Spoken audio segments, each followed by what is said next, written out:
Bro, seroprevalence Amerika itu sudah di atas 49%.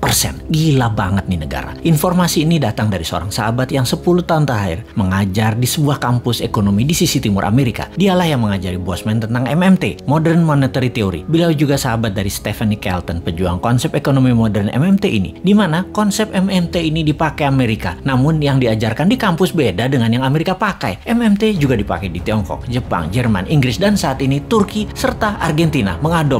Untuk Indonesia, tenang. Kalau Newman jadi pegang kendali, pasti pakai MMT. Pada sabar ya, dan terus berjuang memintarkan masyarakat. Lihat ilmunya, fokus di ilmunya, dan jangan fokus di populernya seseorang. Karena kebanyakan mereka ingin menarik di panggung politik, fokusnya membuat populer saja. Seperti para calon-calon saat ini, mencari populer tanpa punya konsep bernegara. Kembali ke informasi sepotong di atas. Pertanyaan di kepala saya selanjutnya adalah, apaan tuh seroprevalence? Sehingga saya pun bertanya kepadanya. Seroprevalensi adalah jumlah individu dalam suatu populasi yang menunjukkan hasil positif baik untuk penyakit tertentu berdasarkan spesimen serolog atau serum darah. Jadi, menurut sahabat saya ini, di Amerika kekebalan tubuh imunitas terhadap COVID lebih dari 49,1% dari populasi. Dan ini hebat. Ditambah yang telah berhasil divaksin adalah 13,7% saat ini. Maka Amerika sudah mendekati herd immunity. Ya terang saja nonton final NBA kemarin pada nggak pakai masker. Kenapa hebat? Karena mayoritas kekebalannya didapat dari alami, yaitu natural herd immunity. Gak heran dalam diskusi di Clubhouse, Elon Musk mengatakan, unvaccinated sperm